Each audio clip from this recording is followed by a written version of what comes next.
LiberalViewer presents. So with Arizona's anti-immigrant law, sometimes called SB 1070 or the Show Me Your Papers law, up for oral argument at the U.S. Supreme Court this month, I got invited as a representative of my local American Civil Liberties Union chapter to give the ACLU analysis of the law to students from the Amnesty International Club at Sacramento City College. I actually began my talk by playing the 3-minute YouTube video I made the week the Arizona law was passed, including a couple great Saturday Night Live clips you can see by clicking on the YouTube annotation link. And after playing my video, I went on to give my analysis of the issues you can see here. So that's the video I made the week this came out, and I think... and I think that's kind of the impression a lot of people got of this law, the show me your papers law. I think there's a lot of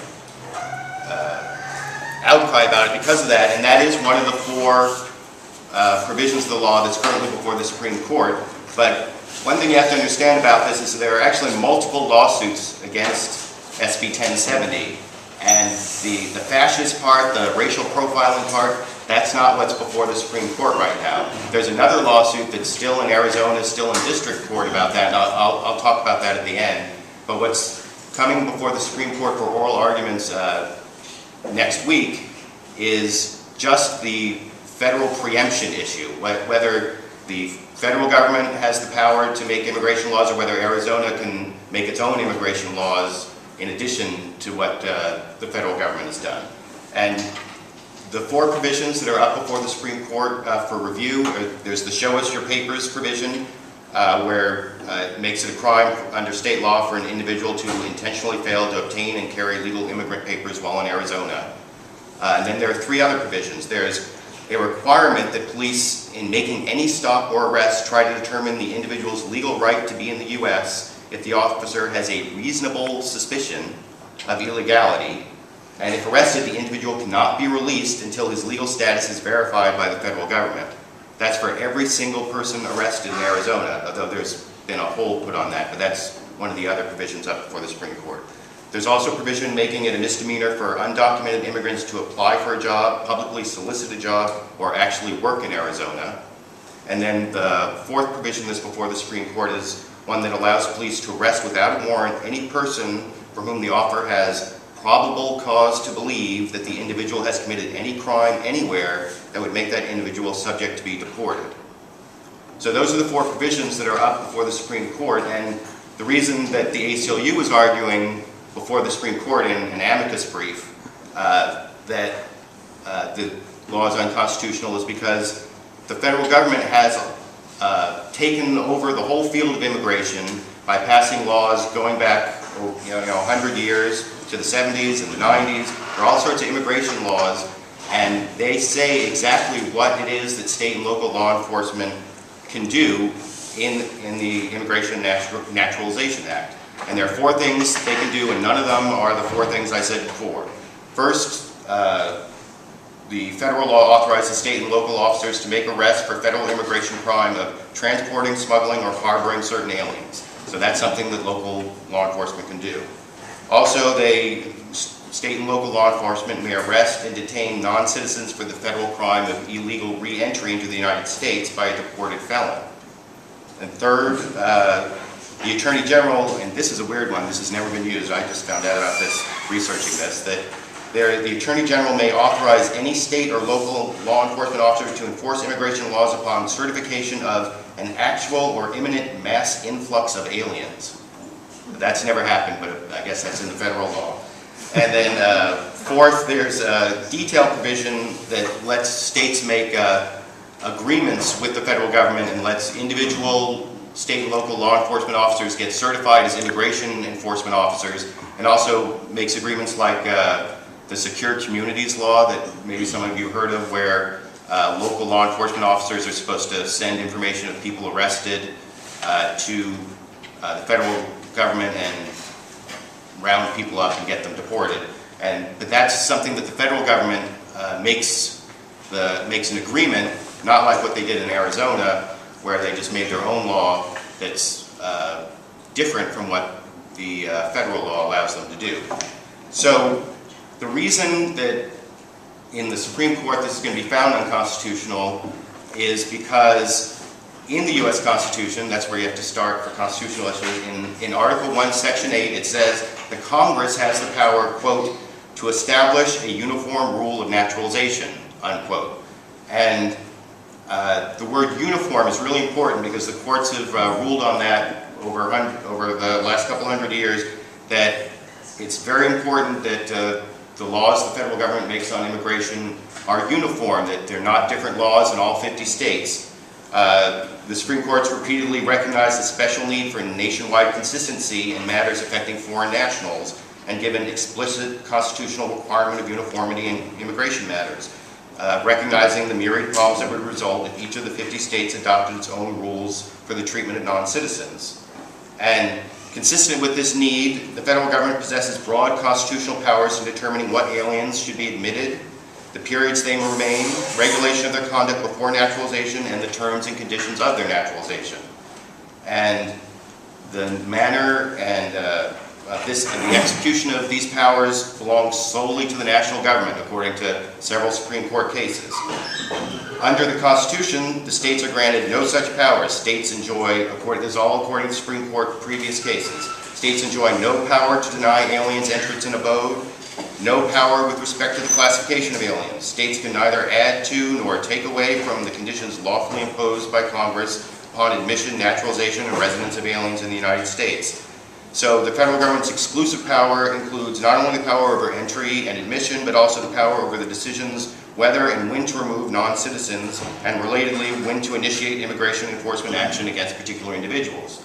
Just because the federal government isn't deporting everybody, that doesn't mean that it doesn't have a consistent series of laws, and in fact, it's U.S. government policy not to deport everybody. And the federal government has that power to decide who it wants to deport and who it doesn't want to deport, and the states can't make a different decision. And Congress has always had this power, though it didn't really use it until about 1875. For the first 100 years of the Constitution, we pretty much had open borders. In the first couple elections after the Constitution was ratified, actually aliens, non-citizens, could vote in the elections. So it's been a big change from the first 100 years when we had open borders.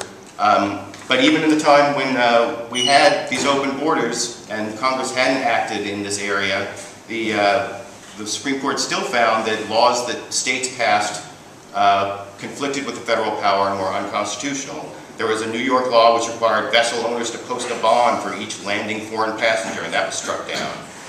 There were taxes put on foreign people in New York and Massachusetts before 1875. Those were struck down because of the federal government's supreme power in the area of immigration. And the nation's first 100 years were a period of unimpeded immigration, and it wasn't until 1875 that Congress first passed a statute barring convicts and prostitutes from entering the country. That was where we started on our immigration laws. And the power to investigate, arrest, and detain for these civil immigration offenses is an integral part of the federal government's established exclusive sovereign power. And the court has even said that this power didn't come from the states, but actually was passed over directly from Great Britain when the United States was formed, because the federal government's sovereign power over the entire realm of foreign affairs passed from Great Britain to the colonies in their collective and corporate capacity as the United States of America. So, for all these reasons, the Supreme Court has held in many, many cases that it's the federal government that has the power to decide what's going to happen with immigrants, and Arizona's law does not follow the federal laws. It makes up its own immigration laws, and that's why at the Supreme Court next week, it's most likely that this case, that the SB 1070 will be overturned as unconstitutional. But, that's not the part of the law that most people think about and dislike about this law so much, is not that it encroaches upon federal power. The part that people really dislike is the racial profiling part, the show us your papers part. And there's a whole other lawsuit that's going on in Arizona that the ACLU, along with the coalition of immigrant rights groups, is taking to trial, or right now they're in the injunction phase, but and it's on behalf of a whole bunch of residents who are going to be affected by this law. The case in the Supreme Court, that's President Obama, the Obama administration suing Arizona it's Arizona, and they won against Arizona in the lower courts, and now Arizona is suing the United States trying to get the law back, and that doesn't really talk about the people who are affected by this law. But the ACLU's lawsuit back in Arizona, it has people like Jim Shi, who's an elderly Arizona resident of Spanish and Chinese descent, and he's been stopped twice by local police and asked to produce his papers. Or Jesus Villa is an anthropology student at Arizona State and a resident of New Mexico, but he doesn't want to carry his passport with him at all times, and he's afraid of being arrested. There's Jose Vargas is a lawful permanent resident of the United States who regularly solicits work on street corners, and he thinks that SB 1070 is going to put him at risk of being arrested. And he's been arrested for trespassing once before, and the charges were dropped. Friendly House, which is the named plaintiff in the Arizona lawsuit, is a nonprofit that opposes SB 70 because it would have to divert scarce resources from its program to assist those affected by the law. There's also Valle del Sol is a Latino behavioral health and service social organization. They fear that SB 1070 is going to deter their clients from seeking services, and they'll be targeted because they have a Spanish name.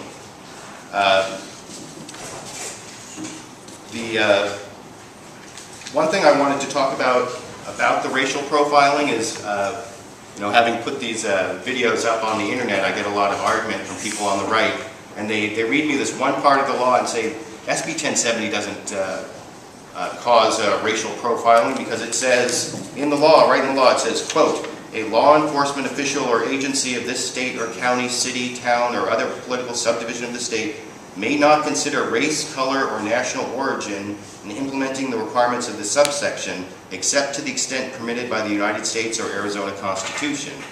So if you read that and you don't know a lot about it, you might think, oh, it says no racial profiling. But the key words are the extent permitted by the United States or Arizona Constitution, because there's a 1975 Supreme Court case that says that if race or ethnicity is a factor in racial profiling, that's okay, as long as it's not the sole factor.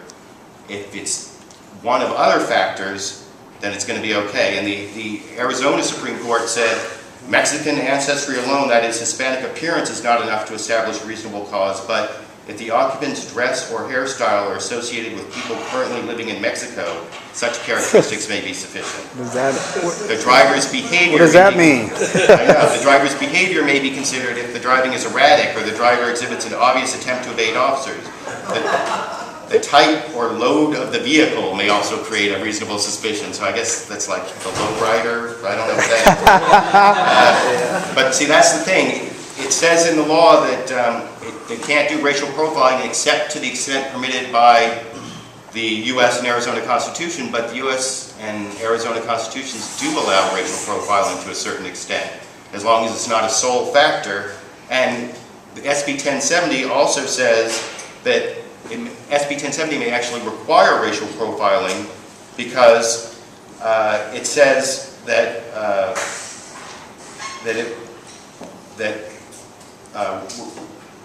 prohibits restricting SB 1070 prohibits restricting enforcement of immigration law to less than the full extent permitted by federal law. So it says in Arizona they have to do as much racial profiling as federal law allows. So don't get fooled by this language that's in SB 1070 that says no racial profiling except to the extent permitted by U.S. and Arizona law, because there's the other part that says they have to do as much racial profiling as the law allows them. And the law does allow this racial profiling where it's just a factor, and the other factor could be something ridiculous, like load on the vehicle. So that's why the ACLU is opposing SB 1070 in Arizona. That's why it will hopefully be found unconstitutional in the Supreme Court after oral arguments next week. And thank you for your attention. Thank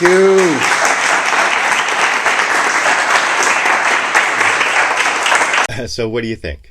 Will the U.S. Supreme Court strike down the major parts of Arizona's anti-immigrant law as an unconstitutional state infringement on the power of the U.S. Congress over immigration? And on the bigger question I asked in that video I made when the law was passed in April 2010, is a law that encourages police officers to use ethnicity as a factor to habitually stop people to ask for their papers an un-American law? YouTube, you decide.